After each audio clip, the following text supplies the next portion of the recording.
नमस्कार आप सभी को। आज की वीडियो में आपका स्वागत है। और ये जो सीरीज़ है यूपीपीएससी तक बरकरार रहने वाली है, अगर सपोर्ट रहा आप लोगों का तो।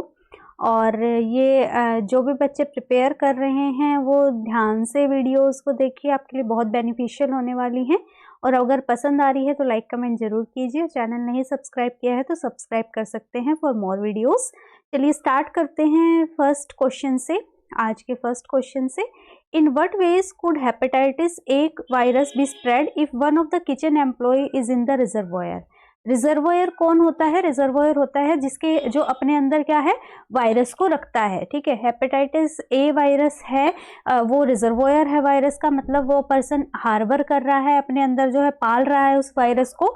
तो वो कैसे, किस वे में वो स्प्रेड कर सकता है? Option A, if he sustains a cut through blood bone. Hepatitis A का रूट पहले आपको पता होना चाहिए। हेपेटाइटिस ए और ई दोनों किससे होते हैं? फीको ओरल रूट से होते हैं। हेपेटाइटिस बी होता है पेरेंट्रल रूट से, और हेपेटाइटिस सी होता है ब्लड ट्रांसफ्यूजन के बाद मेनली, और हेपेटाइटिस डी होता है हेपेटाइटिस बी का को इन्फेक्शन कि उसके साथ प्रेजेंट होता है। तो कौन सा किससे ये फैला सकता है? ऑप्शन बी से ये फैला सकता है, फीको ओरल रूट से। अगर वो प्रॉपर सैनिटेशन नहीं मेंटेन कर रहा है तो फीको ओरल रूट से वो क्या कर सकता है, स्प्रेड कर सकता है। ऐसे ही जो टाइफाइड होता है ना, वो भी फीको ओरल रूट से स्प्रेड होता है। टाइफाइड की क्या कहानी है कि एक लेडी थी जिसका नाम था मेरी, टाइफाइड मेरी नाम था उसका, और वो क्या थी, एक राजघराने में खाना बनाती थी। तो अब उसको क्या हुआ, टाइफाइड हुआ। उसको कोई सिम्टम नहीं आए, लेकिन वो एक रिजर्वोयर थी टाइफाइड की। तो वो फीको ओरल रूट से उसने लगभग 300 लोगों को उस घराने में टाइफाइड कर दिया। तो वो एक जो है हेल्थी रिजर्वोयर थी, उसी के नाम से जो है डिजीज का नाम टाइफाइड पड़ गया।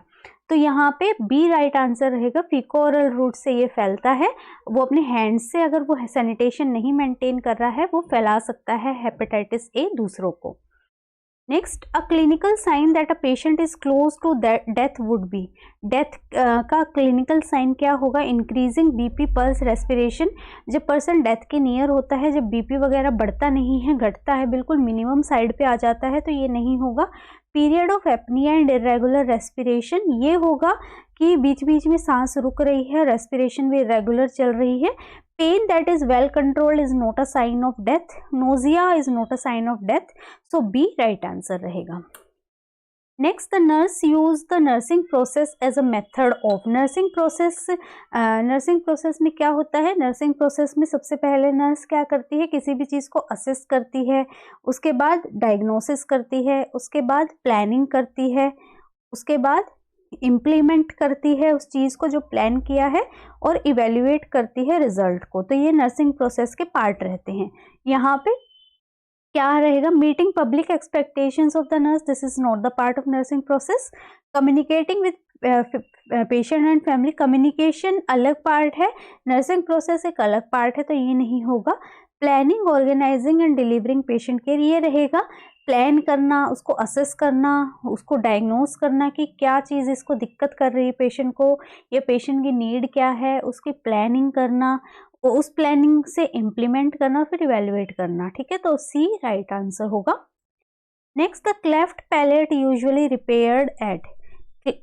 जो ये बर्थ डिफेक्ट है, cleft lip and cleft palate. ठीक है, क्लेफ्ट लिप जो होता है वो जनरली 3 मंथ्स पे रिपेयर होता है, और क्लेफ्ट पैलेट जो होता है वो जनरली 10 to 18 मंथ्स पे ये रिपेयर करते हैं। तो यहाँ पे ए राइट आंसर रहेगा कि क्लेफ्ट पैलेट जो है वो 12 to 18 मंथ्स पे रिपेयर होता है। और जो सर्जरी होती है क्लेफ्ट लिप रिपेयर, किसको क्या बोलते हैं? चीलोप्लास्टी बोलते हैं लिप रिपेयर सर्जरी, और पैलेटोप्लास्टी बोलते हैं पैलेट रिपेयर सर्जरी को। तो ए राइट आंसर रहेगा 12 to 18 months. The patient with appendicitis usually exhibit the following clinical manifestation. एक पेशेंट है जिसको अपेंडिसाइटिस है। अपेंडिक्स कहाँ पे होता है? राइट लोअर क्वाड्रेंट में अपेंडिक्स प्रेजेंट होता है। अपेंडिक्स जब होता है तो सीवियर पेन रहता है, और रिबाउंड टेंडरनेस रहती है, मतलब कि जब दबाएंगे, दबाने पे छोड़ने पे पेन होता है, रिबाउंड टेंडरनेस प्रेजेंट होती है। इसमें से और क्या सिम्टम जो है पेशेंट को प्रेजेंट होते हैं? Option A, pain occur immediately after eating. एकदम खाना खाते ही पेन, ये अपेंडिक्स में नहीं होता है ऐसा। ये खाना खाते ही पेन जो है किस में होता है, गैस्ट्रिक अल्सर में होता है, तो ये नहीं रहेगा। हार्टबर्न, रिगर्जिटेशन, डिस्फेजिया, ये ESRD इसोफेजियल रिफ्लक्स डिजीज में होता है, गैस्ट्रोइसोफेजियल रिफ्लक्स डिजीज में रहता है ये। हिमेटोमेसिस और मलीना, ये जनरली अल्सर्स हो गए या फिर कोई और इंजरी होती है। अपर रेस्पिरेटरी ट्रैक्ट ब्लीडिंग या lower respiratory tract bleeding, not respiratory, GI bleeding में रहता है, तो ये नहीं रहेगा। Rebound tenderness eight McBurney's point, ये मैंने बताया आपको। मैकबर्नीज पॉइंट हम कैसे इंडिकेट करते, ये जो अम्बिलिकस रहती है और इशियल स्पाइन से हम एक इमेजिनरी लाइन ड्रॉ करते हैं, तो जब टुवर्ड्स द इशियल स्पाइन जाते हैं उसके ऑलमोस्ट मिड का पॉइंट जो होता है वो मैकबर्नीज पॉइंट कहलाता है, और वहाँ पे रिबाउंड टेंडरनेस का होना अपेंडिसाइटिस का पॉजिटिव साइन माना जाता है, तो D राइट आंसर होगा। Next, the inborn error of metabolism are all of the following except. Inborn error of metabolism मतलब कि बच्चा बाय बर्थ जो है मेटाबॉलिज्म एरर है, जो उसके डाइजेशन है, जो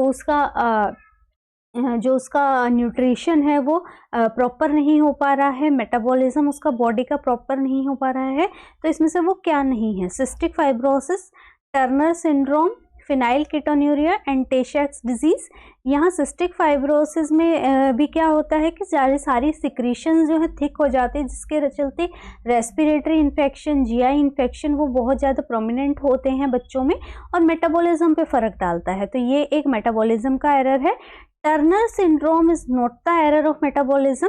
टर्नर सिंड्रोम में क्या होता है कि जो फीमेल्स होती हैं वो एक X क्रोमोसोम उनमें कम होता है फीमेल्स में, तो ये टर्नर सिंड्रोम रहता है। फिनाइल कीटोन्यूरिया में भी एक जो है अमाइनो एसिड होता है जिसको फिनाइलानीन बोलते हैं, उसकी एक्सेसिव अक्यूमुलेशन होने से ये मेटाबॉलिज्म का है। एंड टे शैक्स डिजीज़ जो है स्पाइनल और जो हमारे ब्रेन की एक डिजीज़ है, यहाँ भी मेटाबॉलिज्म अफेक्ट होता है। तो cystic fibrosis, phenylketonuria and Tay शैक्स disease are error of metabolism. Turner syndrome is not, तो B Turner syndrome right answer होगा। Next, the main clinical manifestation of pulmonary edema are all as follows except। Pulmonary oedema की manifestation मतलब pulmonary oedema का sign इसमें से कौन सा नहीं है, डिज्निया, हाइपोटेंशन, साइनोसिस एंड ये कफ है, नॉट कॉफ, हॉट,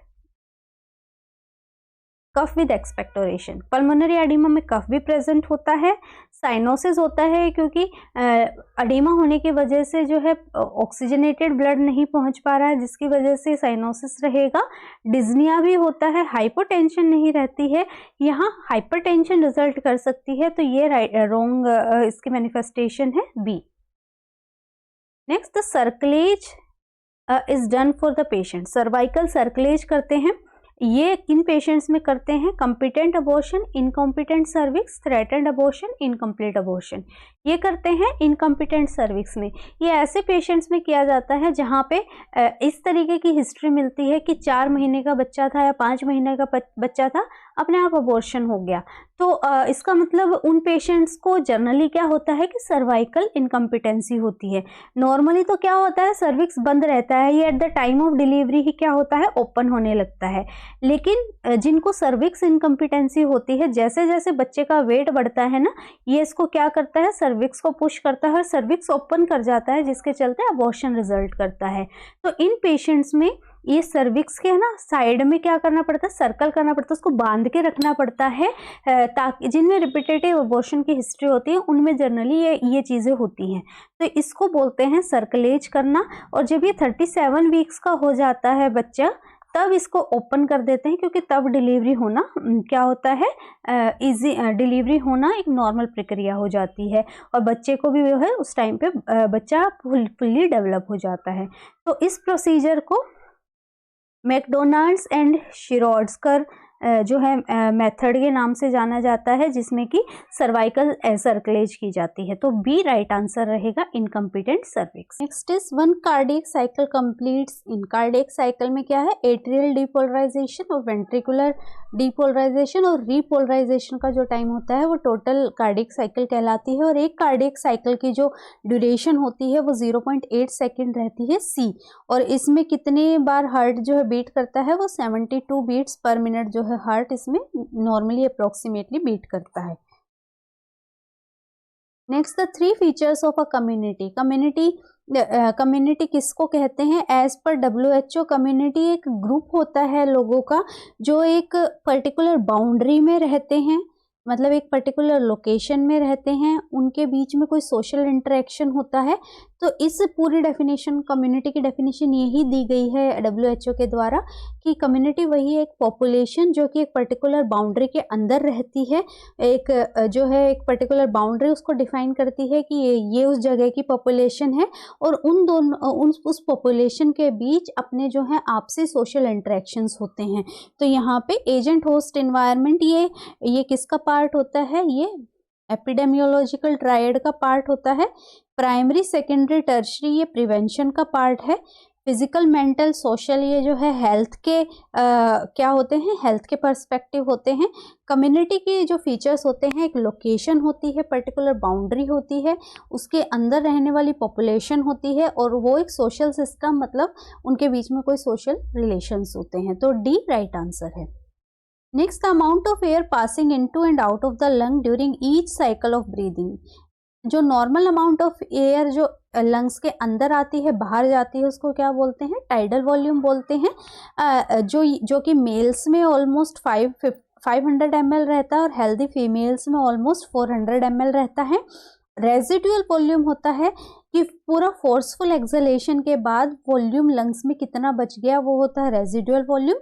हमारे टोटल लंग कैपेसिटी होती है कि हमारा लंग्स मैक्सिमम कितना होल्ड कर पा रहा है। तो इसमें मैक्सिमम इनहेलेशन कितना एयर कर पा रही है वो होती है हमारी टोटल लंग कैपेसिटी। और वाइटल कैपेसिटी होती है कि मैक्सिमम इनहेलेशन के बाद हम फोर्सफुली कितना मैक्सिमम एक्सहेल कर पाते हैं, वो होती है हमारी वाइटल कैपेसिटी। तो नॉर्मल अगर कितना अमाउंट का एयर आ रहा है और जा रहा है उसकी बात करें तो उसको हम कहते हैं टाइडल वॉल्यूम।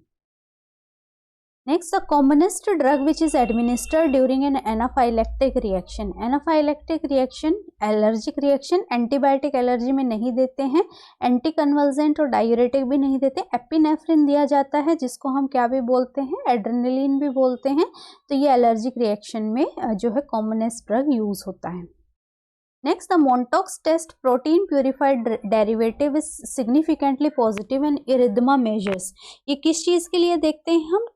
टीबी के लिए देखते हैं। जो फोराम होती है यहाँ पे 0.1 ml प्रोटीन प्यूरिफाइड डेरिवेटिव हम देते हैं और उसके 48 से 72 आवर्स के बाद इंड्यूरेशन देखते हैं कि कितना वो बढ़ा है। अगर 15 mm और ग्रेटर होता है तब हम इसको पॉजिटिव मॉन्टेक्स टेस्ट बोलते हैं, A. Next, a significant predictor of fetal wellbeing is if fetal heart rate is. Fetal heart rate कितनी होगी जब हम फीटस को बोल सकते हैं कि फीटस जो है ठीक ठाक है? 180 to 200, 120 to 160, 100 to 120 and 160 to 200। It's 120 to 160 जब फीटस जो है मदर वूम में होता है तब उसकी हार्ट रेट जो है ये इतनी नॉर्मल कंसीडर की जाती है, 120 to 160 beats per minute. Next, artificial acquired immunity is obtained by. Artificially का मतलब है कि बॉडी में हमने कुछ ऐसी चीज डाली जिसकी वजह से एक्वायर्ड मतलब बॉडी ने खुद बनाई। पैसिव क्या होती है?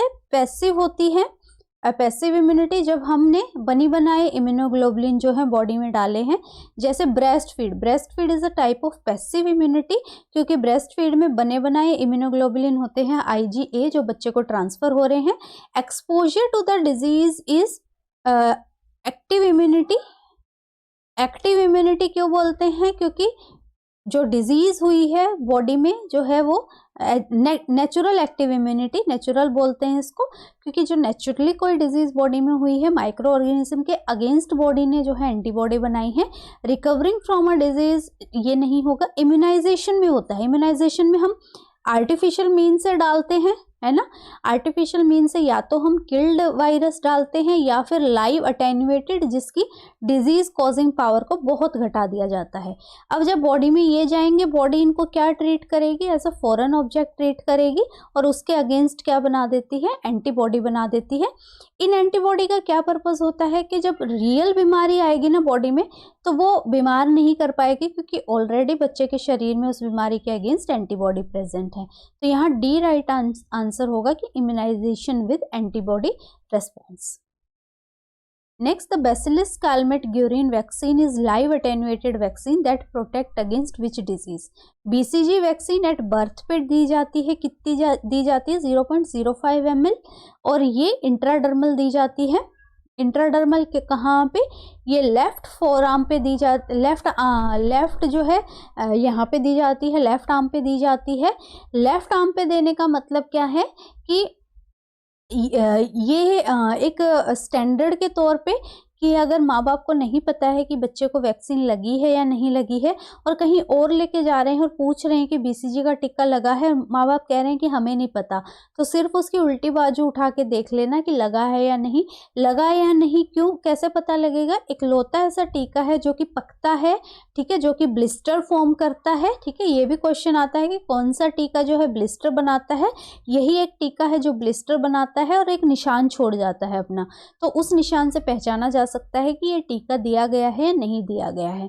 ये बर्थ पे 0.05 ml देते हैं, और उसके बाद हम कभी भी देते हैं तो 0.1 ml देते हैं। और कब तक हम दे सकते हैं? Up to 1 year. अगर पूछते हैं कि 10 महीने का बच्चा अनइम्यूनाइज्ड है तो कहाँ से शुरू करेंगे? बीसीजी हम उसको दे सकते हैं 10 महीने के बच्चे को, क्योंकि वो 1 साल से छोटा है। 1 साल से बड़ा बच्चा हो गया है, 15 महीने का बच्चा है, तो उसको बीसीजी नहीं देंगे अगर अनइम्यूनाइज्ड भी है। तो BCG can be given up to 1 year of age, और ये टीबी से प्रिवेंट करता है। तो यहाँ पे सी राइट आंसर रहेगा, क्योंकि यही पूछा गया है कि किसके अगेंस्ट ये प्रोटेक्शन देता है। Next, the high concentration of oxygen administration in premature infants can cause, कि ऑक्सीजन एडमिनिस्ट्रेशन ज़्यादा देने पर प्री मैच्योर इन्फेंट में क्या हो जाता है? Oxygen toxicity, retrolental fibroplasia, apnea and respiratory distress syndrome. ये रेट्रोलेंटल फाइब्रोप्लेजिया हो जाता है, जो लेंस होता है उसके पीछे जो है फाइब्रस ग्रोथ हो जाती है, जिसके चलते ब्लाइंडनेस जो है रिजल्ट हो जाती है। तो retrolental fibroplasia is the side effect of high concentration of oxygen in premature infants. तो प्री मैच्योर इन्फेंट होते हैं, उनमें बहुत ही ध्यान से ऑक्सीजन दी जाती है, इस चीज का इसको ध्यान में रखते हुए। Next, Sengstaken Blakemore tube method is used to control bleeding in which condition? Hematemesis, gastritis, melena and esophageal वेरेसिस।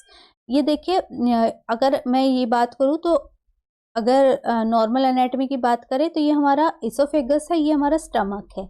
जो सेंगस्टिकन ब्लैकमोर ट्यूब होती है ना, ये कोई लंबी सी ट्यूब है, उसमें एक बलून यहाँ पे प्रेजेंट होता है और एक बलून जो है यहाँ पे, तो वो ट्यूब जो है गैस्ट्रिक तक जाती है। वेरिसिस जब हो जाते हैं, वेरिसिस का मतलब है कि जो वेन्स हैं यहाँ पे वो मोटी हो गई हैं, बहुत ही ऐसी हो गई कि फटने वाली हैं। तो जो इसोफेजियल वेन है वो रप्चर कर जाती हैं, तो ब्लीडिंग रिजल्ट होती है। उस टाइम पे हम क्या डालते हैं? सेंगस्टिकन ब्लैकमोर ट्यूब डालते हैं। और सेंगस्टिकन ब्लैकमोर ट्यूब, मान लीजिए यहाँ पे ब्लीडिंग हो गई है, तो वो बलून जो है उस ट्यूब का, उसको यहाँ ला के फुला देते हैं। तो वो बलून क्या करता है? उसको सपोर्ट प्रोवाइड करता है, उसको रोकने में हेल्प करता है ब्लीडिंग की। अगर ये सेम वे में गैस्ट्रिक ब्लीडिंग है तो ये बलून ना फुला के हम गैस्ट्रिक वाला बलून फुला देते हैं ताकि ये उसको रोक सके। तो ये वेरिसिस के केस में, चाहे वो इसोफेजियल वेरिसिस हो या गैस्ट्रिक वेरिसिस हो, वहां पे ये यूज होता है। तो डी राइट आंसर होगा इसोफेजियल वेरिसिस। यहाँ पे 2 बलून यहाँ प्रेजेंट होते हैं, oesophageal balloon and gastric balloon, और दोनों बलूनों को फुलाने के लिए वहां पे अलग अलग आउटलेट्स भी प्रेजेंट होते हैं सेंगस्टिकन ब्लैकमोर में। तो डी राइट आंसर होगा। Next, who discovered penicillin? Louis Pasteur, Joseph Lister, Alexander Fleming and Robert Koch. ये तो छोटे छोटे बच्चों को भी पता होगा। अलेक्जेंडर फ्लेमिंग ने जो है पेनिसिलिन की डिस्कवरी की थी, तो सी राइट आंसर होगा। Next, the lowest pressure that occurs when the heart is at resting period just before the contraction of left ventricle. Left ventricle के कॉन्ट्रैक्शन से पहले जो लोवेस्ट प्रेशर होता है उसको क्या बोलते हैं, डायस्टोलिक प्रेशर वो टर्म किया जाता है। और कॉन्ट्रैक्शन जो होती है देन हार्ट जो है कॉन्ट्रैक्ट करता है आफ्टर द डायस्टोल। तो ए राइट आंसर होगा।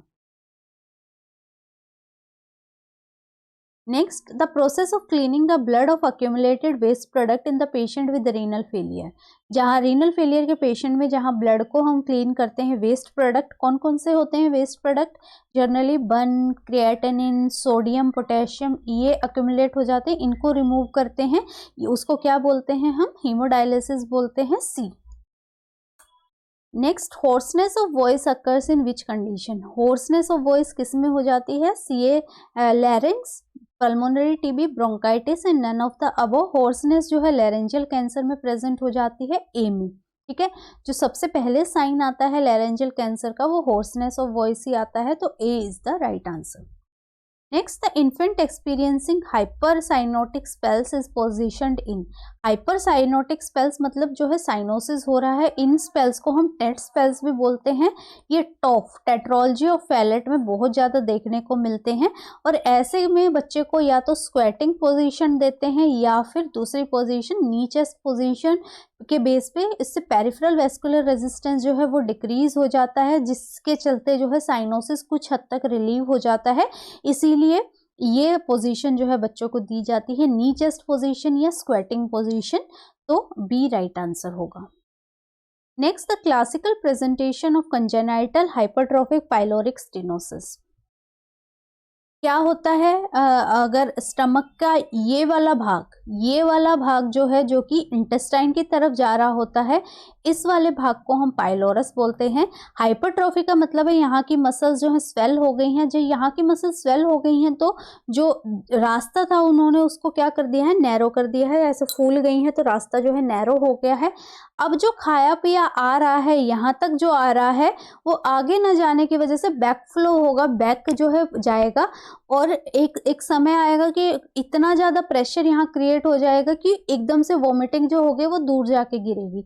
इसी को हम क्या बोलते हैं, प्रोजेक्टाइल वोमिटिंग बोलते हैं। बाइल इसमें नहीं होता। बाइल क्यों नहीं होता, क्योंकि कंटेंट इंटेस्टाइन से नहीं आ रहे हैं। बाइल कहाँ पे जाता है, इंटेस्टाइन में होता है। कंटेंट इंटेस्टाइन से नहीं आ रहे, उसके ऊपर ही स्टमक से वापस जो है बाहर की तरफ निकल रहे हैं और एक प्रेशर के साथ निकल रहे हैं, इसलिए दूर जाके वोमिटिंग गिरती है और वो नॉन बाइलस होती है। ठीक है, तो ए राइट आंसर रहेगा, non bilious projectile vomiting. Next, the drug of choice to keep patency of ductus arteriosus. Ductus arteriosus के क्लोजर के लिए कौन सा ड्रग जो है यूज करते हैं, indomethacin, corticosteroid, adrenaline and prostaglandin. Indomethacin is the drug of choice which is used in patent ductus arteriosus. तो यहाँ पे देखा गया है जनरली ब्रूफिन भी यहाँ यूज किया जाता है, लेकिन जो फास्ट इफेक्ट देता है उसके क्लोजर के लिए वो देता है इंडोमिथासिन, तो A indomethacin is used. Next, the positive Brudzinski sign is suggestive of. Positive Brudzinski sign किस चीज का सजेस्टिव होता है, craniopharyngioma, meningitis, hydrocephalus and glioma. ये देखिए, ये होता है कर्निंग, दो साइन पॉजिटिव होते हैं मेनिंजाइटिस में। कर्निंग साइन, जब ऐसे पेशेंट का लेग जो है फ्लेक्स करते हैं ना, और उसके बाद जब दोबारा एक्सटेंड करने की कोशिश करते हैं तो पेशेंट को सीवियर पेन होता है, दिस इज कर्निंग साइन।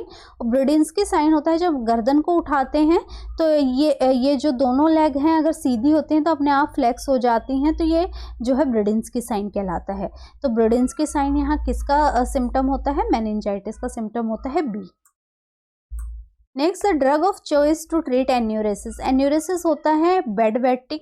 ये एक एज तक नॉर्मल कंसीडर किया जाता है, लेकिन जब बच्चे में क्या है ब्लैडर कंट्रोल आ जाता है तब इसको हम एबनॉर्मल ट्रीट करते हैं और इसको हम जो है ड्रग्स की हेल्प से ट्रीटमेंट करते हैं। तो कौन सा ड्रग यूज करते हैं, क्लोजापिन, डाइजिपिन, इमिप्रामिन, ओलेंजिपिन। यहाँ इमिप्रामिन दिया जाता है। ये ट्राईसाइक्लिक एंटी डिप्रेसेंट होता है, लेकिन एन्यूरेसिस के केस में भी ये बहुत फायदेमंद होता है, तो यहाँ C imipramine is the right answer. Next, the child with GERD used to provide with thickened formula feed. How this will help to reduce? ये एक बच्चा है जिसको गैस्ट्रोइसोफेजियल रिफ्लक्स डिजीज है, तो उसको थिक जो है फॉर्मूला फीड दे रहे हैं। क्या करेगा वो, क्या रिड्यूस करेगा, vomiting, pain, hematemesis, dehydration. Thick formula feed देने से क्या होगा, कि जो पानी होता है वो तो ज़्यादा तेज़ी से थिक देने से क्या होगा कि जैसे जैसे थिक नीचे की तरफ जाएगा उसके क्योंकि स्लोली जाएगा तो उसके एब्जॉर्प्शन जो है वो फास्ट हो, एब्जॉर्प्शन जो है एब्जॉर्ब होने का टाइम ज़्यादा मिल जाएगा उसको। और जो कि एक लिक्विड होगा वो फटाक से नीचे जाएगा और फटाक से ऊपर आएगा, तो वो एब्जॉर्ब होने का टाइम उस चीज़ को जो न्यूट्रिएंट्स है बिल्कुल भी बॉडी एब्जॉर्ब नहीं कर पाएगी। तो वॉमिटिंग रिड्यूस करने में ये हेल्प करता है। A is the right answer.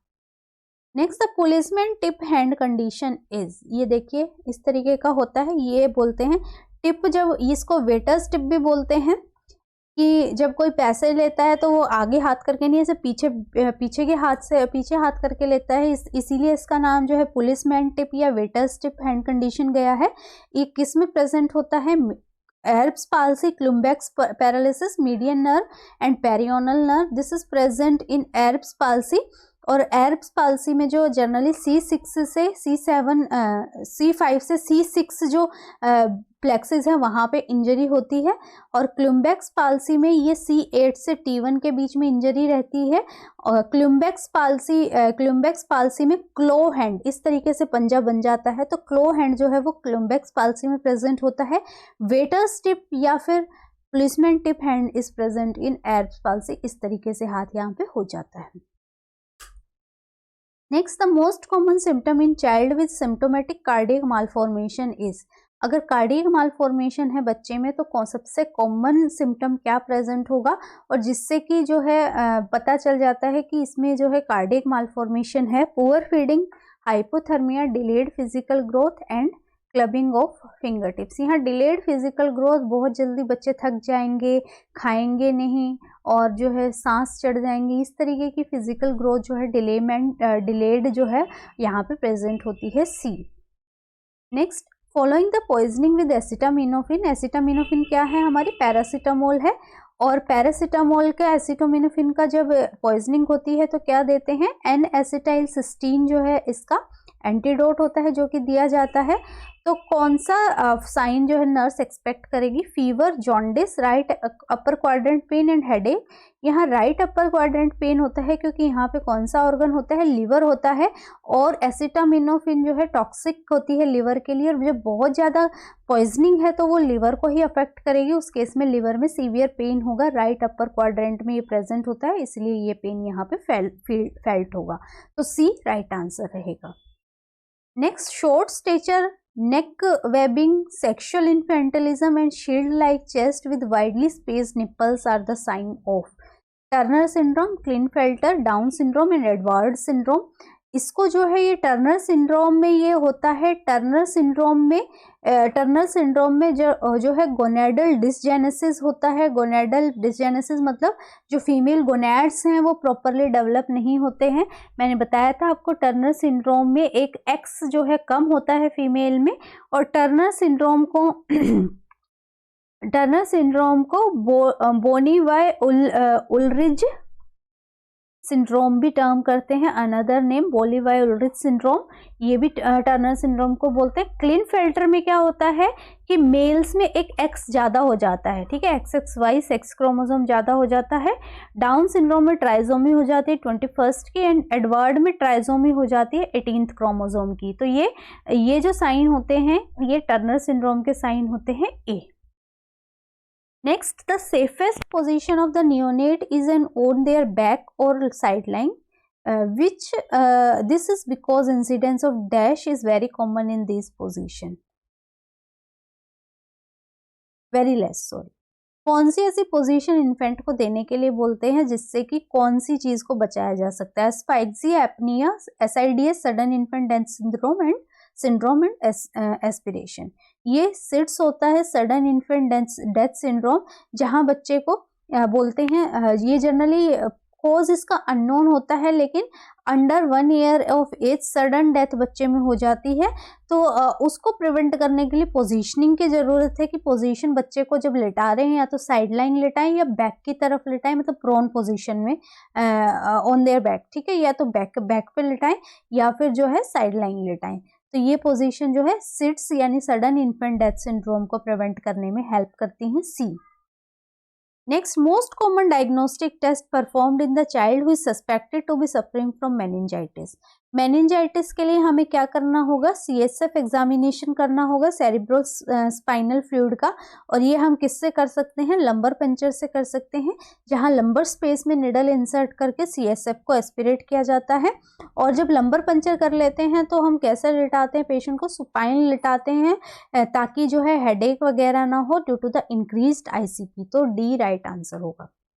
Next, the drug used in treatment of neonatal jaundice. Neonatal jaundice में इसमें से कौन सा ड्रग यूज करते हैं, phenobarbitone, calcium gluconate, betamethasone and diazepam. यहाँ पे हम फिनोबार्बिटॉन यूज करते हैं क्योंकि ये बिलिरुबिन का मेटाबॉलिज्म इंक्रीज करने में हेल्प करता है, तो ए राइट आंसर होगा। What is the characteristic play present among toddlers. Toddler जो होते हैं वो 1 से 3 साल के बच्चे होते हैं। Solitary play, parallel play, associative play and cooperative play. यहाँ पे ये सॉलिटरी प्ले मतलब अपने आप खेलना है, ये जनरली 0 to 1 ईयर के बच्चे ऐसा करते हैं कि अपने आप खेलते रहते हैं। जो टॉडलर्स होते हैं, और टॉडलर्स में भी मेनली 2 से 3 साल के जो बच्चे होते हैं वो पैरेलल प्ले करते हैं कि जो दूसरे बच्चे खेल रहे हैं उसी की तरह हमें भी खेलना है। एसोसिएटिव प्ले होता है, ये जनरली जो है 3 to 4 ईयर के बच्चे एसोसिएटिव प्ले करते हैं। एसोसिएटिव प्ले में ये सेम सेक्स जो है डिफरेंट सेक्स इन के साथ खेल सकते हैं, बॉयज गर्ल्स के साथ, गर्ल्स बॉयज के साथ, कैसे भी खेल सकते हैं। लेकिन कोऑपरेटिव प्ले जब होता है 4+ में होता है, यहाँ जनरली लड़के लड़कों वाले ही गेम खेलते हैं, लड़कियां लड़कियों वाले ही गेम खेलती हैं। तो यहाँ टॉडलर्स का पूछा गया है तो पैरेलल प्ले टॉडलर्स में होता है, B right answer. Next, which among the following activities compromised in a newborn with cleft lip. अगर लिप जो है प्रॉपरली शेप नहीं है तो उसमें क्या प्रेजेंट, कौन सी एक्टिविटी कॉम्प्रोमाइज्ड होती है, sucking, swallowing, respiration and facial expression. यहाँ सकिंग बच्चा नहीं कर पाता है तो इनके लिए स्पेशल टिप वाले जो हैं निपल्स आते हैं तो उनसे फीड करने की सलाह दी जाती है, तो ए राइट आंसर रहेगा। Next, external radiation of a patient with cancer chemotherapy is suggested after radiation therapy. There is radiodermatitis. What should be suggested to the patient? अगर पेशेंट को डर्मेटाइटिस हो गया रेडिएशन थेरेपी से तो क्या suggest करना है, apply lotion and cream to get relief. कभी भी जो है लोशन और क्रीम्स का यूज नहीं करते हैं क्योंकि ये और स्टिकी होते हैं और ज्यादा स्किन एक्सकोरिएशन कर सकते हैं। Wash area with strong water, strong soap के साथ नहीं, mild soap, even no soap जो है वो सलाह देते हैं। Avoid applying cream and lotion, ये बोलते हैं कि क्रीम एंड लोशन को अवॉइड करना है, C. Next, a child represent features of autistic disease. Autism में क्या होता है, ऑटिस्टिक डिजीज जनरली 2+ एज में डिटेक्ट कर सकते हैं क्योंकि 2+ एज के बच्चे सोशल इंटरेक्ट करने लग जाते हैं। ऑटिज्म वाले बच्चे सोशली इंटरेक्ट नहीं करते, आंख मिला के बातें नहीं करते, तो ये फीचर्स जो हैं, lack of social interaction is the commonest feature in autistic disease, A. Next, the child admitted with angina is given nitroglycerin. The client should be instructed. Nitroglycerine के साथ क्या इंस्ट्रक्ट करना है, replenish this supply every 3 months, जो है take 1 every 5 minutes if pain occurs, leave the medication in brown bottle and crush the medication and take with water. ये sublingual लेते हैं, जीभ के नीचे रख के लेते हैं। इनको ब्राउन बॉटल में रखने की जरूरत है क्योंकि लाइट सेंसिटिव होती है और लाइट से डिस्ट्रॉय हो सकती हैं, तो सी राइट आंसर होगा। So this was all about for today. I hope आपको समझ में आया हो। प्लीज़ लाइक कमेंट जरूर कीजिए और चैनल नहीं सब्सक्राइब किया है तो सब्सक्राइब कर सकते हैं for more such videos. Thank you.